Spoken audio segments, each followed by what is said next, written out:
আসসালামু আলাইকুম প্রিয় নবম ও দশম শ্রেণীর শিক্ষার্থীরা, আশা করি তোমরা সবাই ভালো আছো। আজকে পর্বে আমরা সর্বশেষ যে অঙ্কটি রয়েছে সৃজনশীল 30 নম্বর, সেই 30 নম্বর অঙ্কটি সমাধান করে দেব।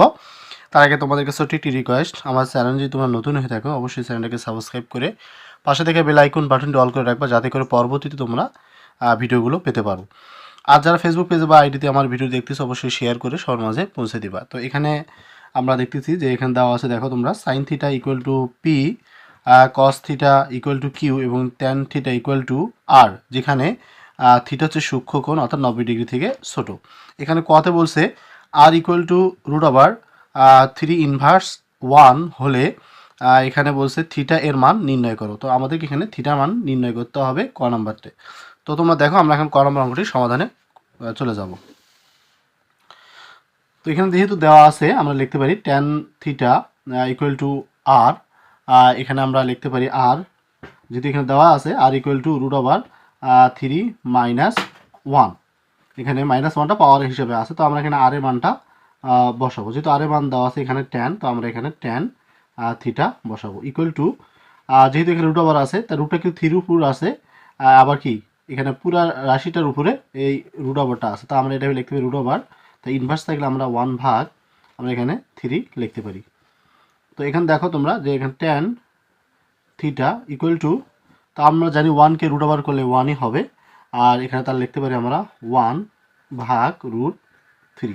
তাহলে এখন ট্যান কত ডিগ্রি মান 1 ভাগ √3 তোমাদের সেটা জানতে হবে। আমরা জানি ট্যান 30 ডিগ্রি মান 1 ভাগ √3। তো এই ট্যান ক্যান্সেল, তো আমরা লিখতে পারি থিটা ইকুয়াল টু 30 ডিগ্রি। যেহেতু আমাদের বলছে থিটার মান কত, তো এখানে থিটার মান হচ্ছে 30 ডিগ্রি। এটি হচ্ছে আমাদের ক নম্বর প্রশ্নের সঠিক অ্যান্সার। এবার আমরা খ নম্বর অঙ্কটি সমাধান করব। এখানে বলা আছে, দেখো তোমরা, যে p plus q equal to √2 হলে প্রমাণ করো যে থিটা ইকুয়াল টু 45 ডিগ্রি।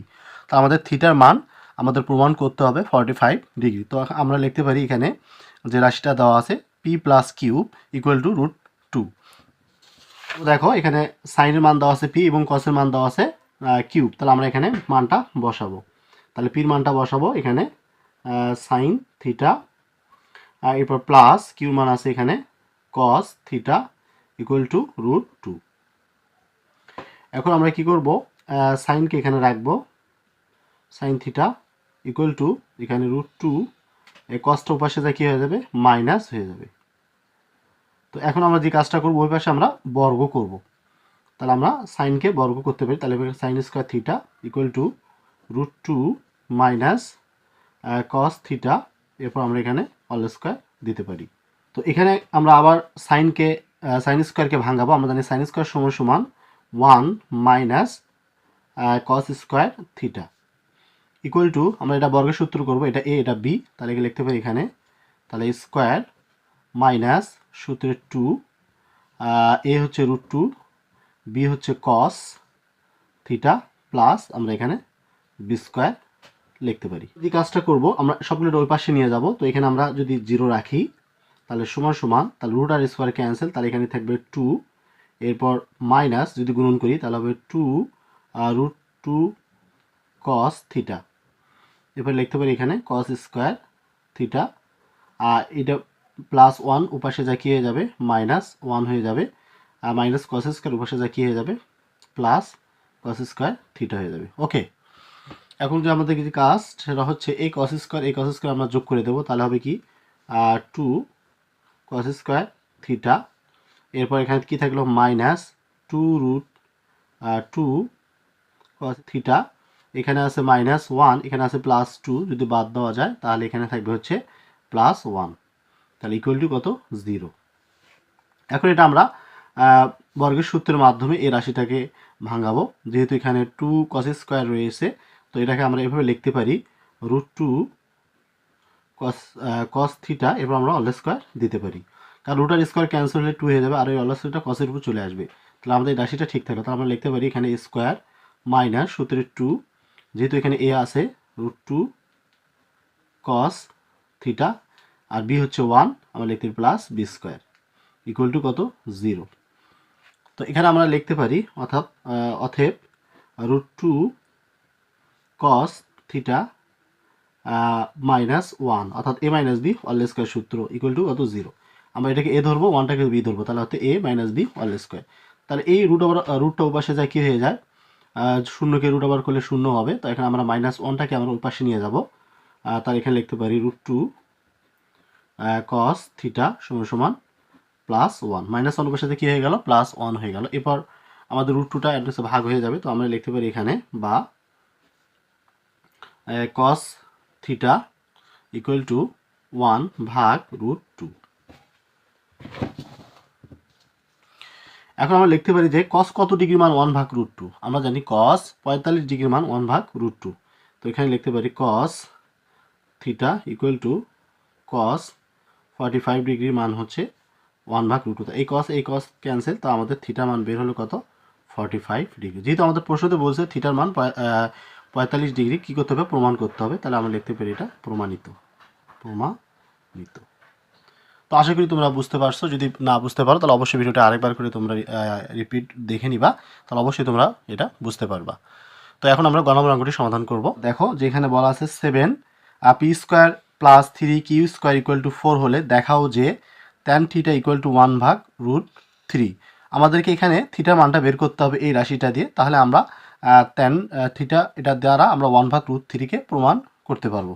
ঠিক আছে, যেহেতু আমাদের এখন দেখাতে হবে, তো আমরা এই লেফট হ্যান্ড সাইডে আমরা অবশ্যই এটা দেখাবো। তোমরা এখন দেখো প্রথমে লিখবা, দেওয়া আছে এই যে সাইনের মান এবং কসের মানটা লিখবা। এরপর এখানে লিখবা 7p square plus 3q square equal to 4। তোমরা দেখো আমরা এখানে লিখেছি, দেওয়া আছে। তো এখানে আমরা যে কাজটা করব, মানগুলো বসাবো। এখানে আমরা 7 লিখবো এবং পির মান যেহেতু আছে সাইন, তো এখানে আমরা সাইন দিয়ে অল স্কোয়ার দিতে পারি, এখানে থিটা দেবো। ওকে, প্লাস এবার লিখতে পারি 3, কিউর মান আছে কস, তো আমরা এখানে কস তারপর স্কোয়ার দিতে পারি, এখানে থিটা ইকুয়াল টু কত, 4। তো এখানে আমরা লিখতে পারি 7 সাইন স্কোয়ার থিটা প্লাস আমরা কসকে ভাঙাবো, এখানে লিখতে পারি 3, আমরা জানি কস সমান সমান 1 minus sine square theta equal to 4। ইচ্ছা করে তোমরা সাইনকেও ভাঙাতে পারো, সমস্যা নেই। তো এখানে আমরা লিখতে পারি 7 সাইন স্কোয়ার থিটা, এটা দ্বারা আমরা যদি গুণন করি, প্লাস 3 দ্বারা 1কে গুণন করি তাহলে হবে 3 দ্বারা মাইনাস সাইনকে গুণন করলে প্লাস মাইনাসে মাইনাস, তাহলে 3 sine square theta equal two হচ্ছে এখানে 4।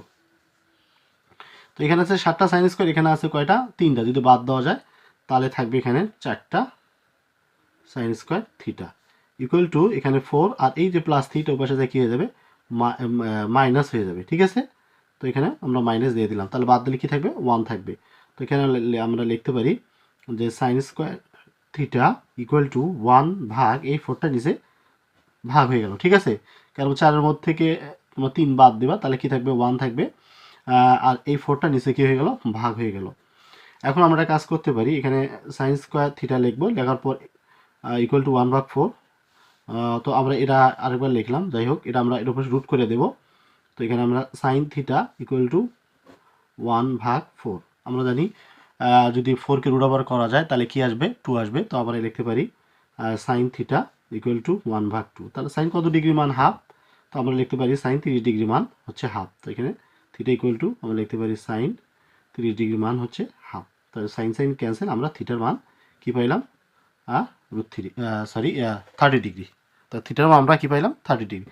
তো এখন আমরা লেফট হ্যান্ড সাইডটা নিতে পারি। তোমরা দেখো এখানে লেফট হ্যান্ড সাইড কী আছে, tan থিটা। তো এখন আমরা লিখতে পারি লেফট হ্যান্ড সাইড এখানে tan থিটা। তা যেহেতু থিটার মান আমরা বের করছি, তো আমরা লিখতে পারি tan 30 ডিগ্রি। তো আমরা জানি tan 30 ডিগ্রি মান হচ্ছে 1 ভাগ √3। এটি হচ্ছে আমাদের রাইট হ্যান্ড সাইড, এটা দেখানো হলো। তো আজকে এই পর্যন্তই, আশা করি তোমরা অঙ্কটি বুঝতে পারছো। খুবই সহজ একটি অঙ্ক ছিল। তো এই অঙ্কের মাধ্যমে আমাদের 9.2 অঙ্কগুলো শেষ হয়ে গেল। তোমরা অবশ্যই এই অঙ্কগুলো প্লেলিস্ট থেকে সম্পূর্ণ অঙ্কগুলো তোমরা দেখতে পাবা। তোমাদের জন্য এই অধ্যায়ে একটা প্লেলিস্ট তৈরি করা আছে এবং এই প্লেলিস্ট থেকে প্রথম থেকে শুরু করে সমস্ত পর্ব অঙ্কগুলো তোমরা এখানে সমাধান পেয়ে যাবা। তো আজকে এই পর্যন্ত, সবাই ভালো থাকো, সুস্থ থাকো। পরবর্তীতে আমরা অন্য একটি টপিক নিয়ে আলোচনা করব। আল্লাহ হাফিজ।